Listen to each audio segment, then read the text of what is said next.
Hola a todas y a todos, ¿cómo les va? Sean bienvenidos. Estamos nuevamente compartiendo este espacio televisivo de Estudiar Cuidándonos, esta propuesta del Ministerio de Educación de la provincia de La Pampa que nos posibilita estar juntos cuidándonos también, pero compartiendo recursos educativos y muchísimo material con nuestros alumnos, docentes y también, por supuesto, con todas las familias de la provincia de La Pampa. Hoy para compartir la última de las charlas del ciclo interactivo, la educación secundaria desde el paradigma de inclusión en tiempos de pandemia, charlas que han estado a cargo y hoy también, por supuesto, vamos a compartir un espacio junto a ella, que es la profesora Silvana Corso. Estos espacios interactivos han sido transmitidos en vivo por Facebook a través de la fanpage del Ministerio de Educación de la provincia de La Pampa y hoy entonces tenemos la posibilidad de continuar con este ciclo interactivo. ¿Para qué? Para reflexionar y seguir aplicando contextos vinculados a estos tiempos de aislamiento y seguir viendo recursos que tienen que ver con todos los actores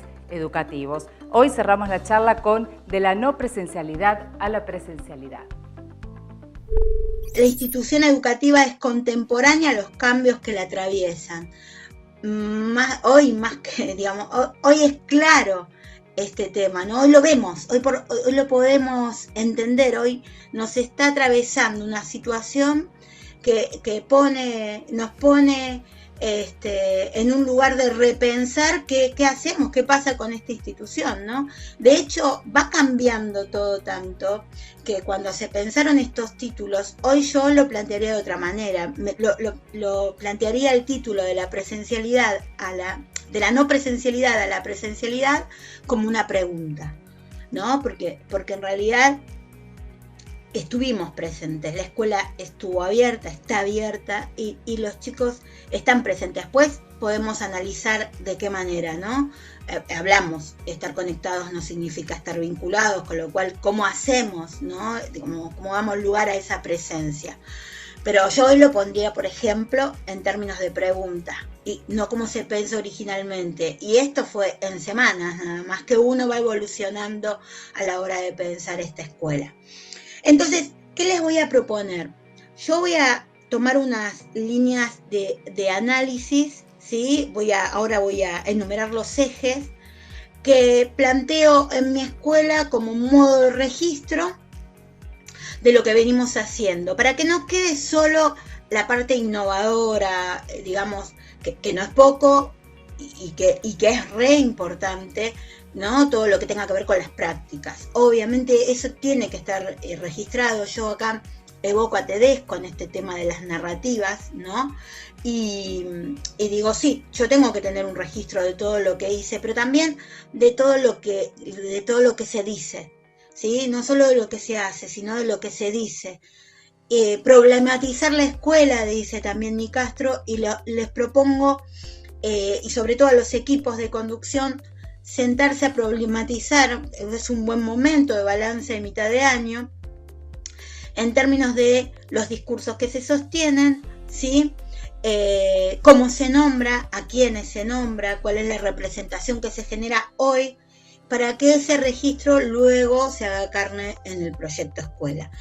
Entonces, quiero retomar a Inés Dussel, yo la mencioné en su momento, y arrancar con esta cita, ¿sí? que me parece que es la que marca lo que voy a trabajar con ustedes. Y dice, sostener la escuela por otros medios, esos medios son desiguales, hay mucho que no depende de nosotros. La retomo, porque ya la trabajamos.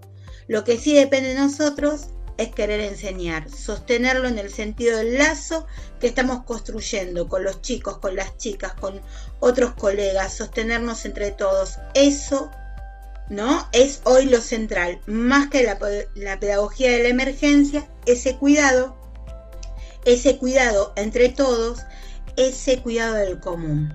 Entonces retomo la primera charla así, ¿no? Volviéndola a citar, porque justamente en este registro vamos a trabajar con esta idea del cuidado. Entonces, mis ejes de análisis tienen que ver, y acá es donde les pido que tomen apuntes. Yo después se los voy a facilitar como un cuadro, pero no quería que los condicione, ¿sí? Cada uno con su estilo, eso lo trabajamos el viernes pasado. Mis ejes son la particularidad, la complejidad y los desafíos de época, ¿no? Tomando a Nicastro, particularidad, complejidad y desafíos de época. Las normas versus la autonomía de los discursos pedagógicos, porque justo en este momento más que nunca, ¿no? ¿Qué es lo que está normado, qué es lo que está reglado, ¿no? Y qué es lo que estoy sosteniendo y cuánto me está condicionando, ¿no? Los modos de intervención, la relación de las escuelas con el afuera, tiempos y espacios de la escuela y el rol de los directores, ¿sí? Entonces vuelvo, particularidad, complejidad, desafíos de época, mi primer eje. Normas versus autonomía de los discursos pedagógicos, modos de intervención, relación con el afuera, de la escuela con el afuera, tiempos y espacios de la escuela y los directores. Esos serían mis ejes para hacer el registro, ¿no? Es decir, yo trabajo con mis docentes con estos ejes y planteo cómo hacer el registro. Ahora, para que ustedes al registro hay que darle un marco teórico, ¿sí? Yo lo que voy a trabajar con ustedes hoy es el marco teórico con el que pensé estos ejes para trabajar en la escuela. Empecemos con el eje de particularidad, complejidad y desafíos, ¿sí? De época, antes de la pandemia, ¿sí? Y en relación a, yo voy a comentar en relación a cómo lo vivía una escuela como la mía, trabajando en líneas de inclusión, en contexto de vulnerabilidad y también con alumnos con discapacidad, ¿qué cuestiones podíamos registrar? Bueno, en este sentido hay como varios ítems para lo que es la particularidad, la complejidad y los desafíos. ¿Cómo se nombra lo no común? ¿No? ¿Quiénes eran los no comunes? ¿Qué es lo no común en la escuela? ¿Sí? ¿Cuál era el lugar de la escuela en ese momento? El contexto. ¿Cuál es el lugar de lo inédito? Antes de la pandemia, ¿qué era lo inédito dentro de la escuela? ¿Sí? Y cómo experimentábamos, ¿no? Y nos apropiábamos de los recursos. Entonces, mi registro, que es para comparar y para mostrar que por ahí los problemas de antes siguen siendo los problemas ahora y otros no, y eso es lo que va a favorecer un proyecto escuela, ¿no? Esa lectura. El lugar de lo no común antes de la pandemia era la retención escolar, ¿no? Y sigue siendo durante la pandemia, porque justamente es no perderlo. El lugar de lo no común, en nuestro caso, era caminar el barrio, ¿no? Ir a buscar a los chicos. Bueno, ahora vamos a ver cuál fue el lugar en la virtualidad, ¿no? El lugar de lo no común era la gestión compartida, ¿no? Yo hablé del liderazgo distribuido, distributivo, ¿sí? Una gestión compartida y un trabajo en red, que no es habitual, ¿no? No es habitual, no es lo que más se generaliza, pero es el lugar de lo no común, ¿no? Trabajar con menos, tal vez con menos apoyos externos, ¿no? Resignificar los recursos. Hace mucho tiempo el lugar de lo no común era la idea de los expulsados, pero también ahora, ¿no? ¿Quiénes quedan excluidos? Cambiemos y seguimos hablando de lo mismo, el expulsado y el excluido de la escuela, ¿sí? Bien, este era el lugar de los no comunes. El contexto, ¿cuál era el contexto, ¿no? Y el lugar de la escuela? En mi caso, ustedes tienen que contextualizar en sus escuelas, ¿no? En mi caso, la inclusión de los inmigrantes, ¿sí? Fundamentalmente se trabaja con esa población, ¿sí? Pero también ir a buscar a los que fueron expulsados del sistema. En relación a las normas versus, decía, la autonomía de los discursos pedagógicos, vamos a hablar de la construcción de la autoridad, ¿sí? De una construcción colectiva de la autoridad, ¿no? Y terminar con lo que tenga que ver con las normas punitivas, que todavía a veces se siguen utilizando. romper o tener en cuenta, si se quiere por ahí, romper con la lógica de la escuela en relación a lo que menciona o describe, ¿no? Terici como cronologías de aprendizaje. No, yo creo que lo había mencionado en su momento, pero habla de las trayectorias reales y las trayectorias teóricas, ¿no? Entonces, la teoría es los alumnos que deberían entrar en determinado curso a determinada edad, ¿no? Y con determinado perfil, y entonces habla de las trayectorias encausadas, ¿no? Y la real, que no es esa teórica, y estas escuelas que comienzan a romper con esta lógica y de ir a buscar a los alumnos y de pensarse ya en términos de inclusión y como en su momento dije, abrazando un poco la idea de la pedagogía popular y el espíritu de Freire que ilumina la letra de los proyectos escuela, se plantea en relación a que no existe la sobredad. Yo lo mencioné en su momento. Dice la sobredad, y sobre entre paréntesis, es una manera escolar de mirar la edad de los sujetos. La idea es un problema, ¿no?, en las trayectorias teóricas y no en las trayectorias reales. Vaquero dice además que es una enfermedad que se contrae dentro de la escuela, ¿sí? Entonces, digo, tener en cuenta que hay una normativa, pero también el discurso es sostenemos a todos, ¿no? No puede haber una contradicción teniendo en cuenta, no sé, la inscripción de un alumno a determinada edad y que uno, o que deba en un determinado tiempo estar en la escuela y no otro, ¿sí? Entonces romper con esta o cómo combinamos, ¿no? Si no nos enfrentamos, cómo nos complementamos. Vamos al eje de modos de intervención, ¿sí? Y acá puedo hablar de la comunidad que se une, ¿sí? Una comunidad unida para pensar, ¿sí? Dónde hay que estar, dónde debo estar, y acá trabajar en términos de afecto, de confianza, de hacer sentir en confianza. Ahora vamos a leer a Brailovsky hablando de esto, ¿no? El código extrabarrio, hacer que le pase la cultura de la escuela, pero no negar la cultura de la que viene cada uno de nuestros estudiantes, ¿sí? El trabajo con las familias y el poder de las palabras y el poder de los silencios. Para mí eso es clave en nuestros modos de intervención, también poder hacer silencio, ¿no? Y dar lugar y escuchar al otro, ¿sí? Y en relación al afuera, cómo la escuela se relaciona con el afuera, voy a hablar de acudir al problema. ¿Se acuerdan el problema que queremos tener? Yo ahí citaba a Bleckmer, ¿no?, que es especialista en gestión, y decía, bueno, este es el problema que queremos tener, ¿no? La cantidad de alumnos, hay un montón de alumnos, no sé, en términos de discapacidad, un montón de alumnos con discapacidad que se anotaron en la escuela. Por suerte están, es el problema que queremos tener. Ahora ¿qué hacemos, no?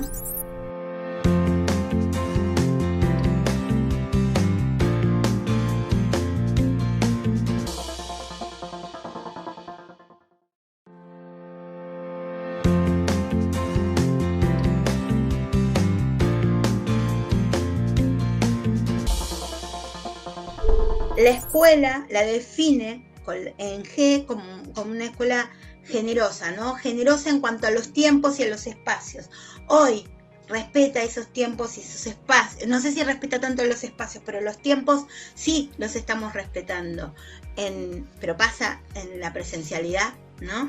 Bueno, y ya para terminar, directores ahora, en esta idea de mostrarnos humanos, vuelvo a esa idea de estar en confianza, ¿no? Con aquellos con los que trabajamos, tratarnos con confianza, ser un humano más humanizado, ¿sí? Y las batallas hoy son todas: sistema, familia, docentes, alumnos, recursos, agentes externos, modos de intervención. Pero si lo leemos así parece que estamos enfrentados con el mundo, ¿no?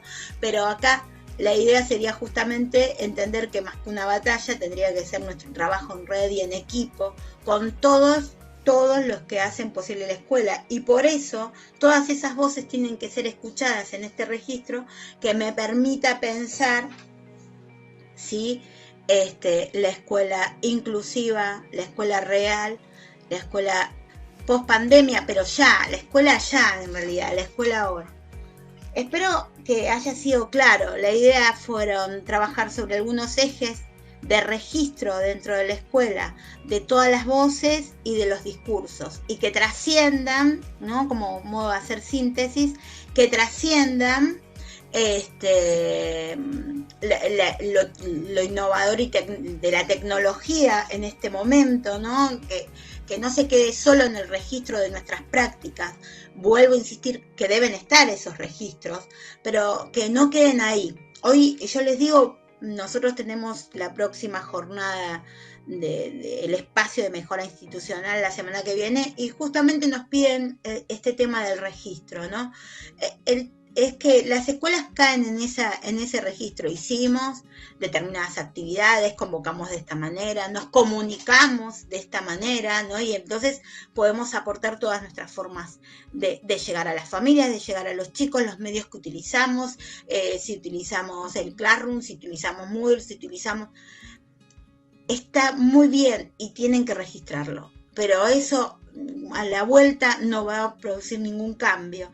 Pero ahí sí, si combinamos la virtualidad y la presencialidad, sí, por ahí uno puede empezar a amigarse con las tecnologías y también utilizarlas a la vuelta, y dejar ese espacio del Classroom y del Moodle como para complementar la clase presencial. Hay un montón de cosas que pueden seguir pasando, pero hay algo del hacer y del decir, de la forma en que estamos caminando hoy virtualmente estas escuelas, que me van a permitir pensar, vuelvo a insistir, un proyecto pedagógico e inclusivo, real, ¿sí? Cómo nombramos el afuera, cómo buscamos el afuera, con quienes hacemos los equipos, ¿sí? A quiénes le damos voz, qué tiempos estamos contemplando, la forma de evaluación. Todo esto que estuvimos haciendo lo hicimos en nombre de sostener a todos los chicos dentro del sistema, y eso es inclusión. Sostener a todos los chicos dentro del sistema, pero sostenerlos y que aprendan, ¿sí? Sostenerlos por sostenerlos, retenerlos por retenerlos, abrazarlos por abrazarlos, no, abrazarlos, y cuando digo abrazar la historia es hacerme esa historia para dar lugar, ¿no? Entonces, todos los movimientos que hicimos en este periodo y que estamos haciendo, que se replican en el formato de la otra presencialidad, porque vuelvo a insistir, hoy me lo pregunto, hoy para mí es un interrogante, y que realmente podamos decir que podemos hacer inclusión, que podemos sostener a nuestros alumnos, que no eran los recursos los problemas, los recursos económicos. No digo que nos sigamos insistiendo, no digo que digamos no hacen falta. Sí, claro, cuanto más recursos mejor, pero no son la barrera. La barrera estaba en los discursos, y hoy los discursos son otros. Entonces, registrar esos discursos, porque ahí están las barreras, y pensar ahí, sí, la letra de un proyecto escuela inclusivo, real, ¿no? Y potente, y que se pueda aplicar y que se pueda respirar, como de alguna manera, aunque parezca contradictorio, estamos respirando ahora. Bueno, yo no sé si les sirvió, espero que sí. Así yo doy por terminado. Acá seguro me van a decir alguna acá ya tengo preguntitas, ¿no? Bueno, nuevas formas de hacerse presentes, se ha reconfigurado el espacio, el sujeto del tiempo. Sí, esto no es lineal, sino circular, debemos reiniciar todas las veces que sea necesario. Y lo interesante es que también era antes, pero ahora lo vemos, ¿entienden? Esta era la idea. Orquestar el proceso de aprendizaje construyendo un currículum para todos. Este es el momento. Bueno, en realidad me parece que son más reflexiones que los invité a eso, a reflexionar, que bueno que se está dando eso, no hay preguntas acá, la mayoría de los docentes está esperando llegar al aula para poner una nota. Bueno, sí, ese es mi temor. Miren, parece que nos pasó mucho y nos pasó la vida no por encima. Mi temor es que cuando volvamos al aula, ¿no? Y cuando volvamos al aula y ya nos encontremos todos, en el momento de transición no, digo cuando volvamos al aula y estemos todos en el aula, yo creo que son un par de días, un par de semanas, y volvemos a lo que culturalmente nos atravesó, nuestras formas de enseñar, ¿no? Y lo que nosotros ponemos en valor porque así aprendimos y porque así nos enseñaron. Por eso es que esta idea sí que es verdad que están esperando para poner nota y ojo, para hablar de justicia curricular, porque muchos van a decir que no fue justo para determinados alumnos y no es justo para otros, y entonces, bueno, no es justo la vida, lo que está pasando, que no es justo para nadie. Lo demás, que para hacer justicia es darle a cada uno lo que está necesitando, dijimos, con equidad, ¿sí?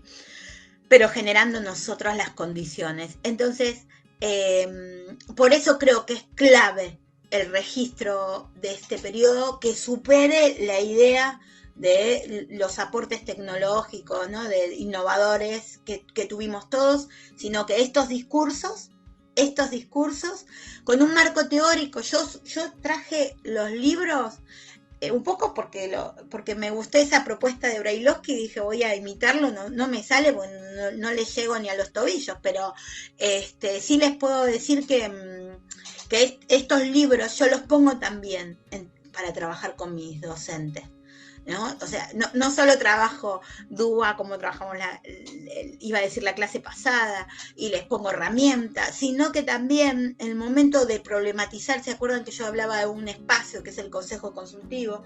Yo pongo en juego bibliografía que me permite poner en tensión algunas ideas, que sea disruptivo, ¿sí? Y que provoque que se rebelen, que se enojen y que se amiguen o no, y que busquen otra para poder ir pensando estos discursos y llegando, ¿no? A ideas, por lo menos en líneas a donde va la escuela, que es irrenunciable. Entonces, el marco teórico que yo fui señalando a mí me ayuda a dirigir ese análisis, ¿no? O encuadrar las respuestas, si no. No quiero dirigir las respuestas, pero encuadrarlas seguro, en relación a que según como cuando hablen de las notas o de los tiempos, y bueno, yo ahí podría encuadrar ese marco y saltar con Terigi, por ejemplo, y decirles, pero si lo pensamos de esta manera, ¿no? Bueno, ese marco teórico ustedes, sobre todo los directivos, lo tienen que manejar para encuadrar luego del registro, el análisis de ese registro, y bueno, y ahí la tarea queda en ustedes. Momento de despedirnos, llegamos al final, no sin antes recordarles, como lo hacemos siempre, nuestros contactos virtuales a través de nuestro Instagram, Ministerio de Educación La Pampa. También podés hacerlo a través de nuestra fanpage o el sitio oficial del Ministerio de Educación, www.lapampa.edu.ar. También podés ingresar a la web estudiar.lapampa.edu.ar. Nos seguimos cuidando entre todos para, por supuesto, también todos poder estar bien. Muchísimas gracias y hasta la próxima.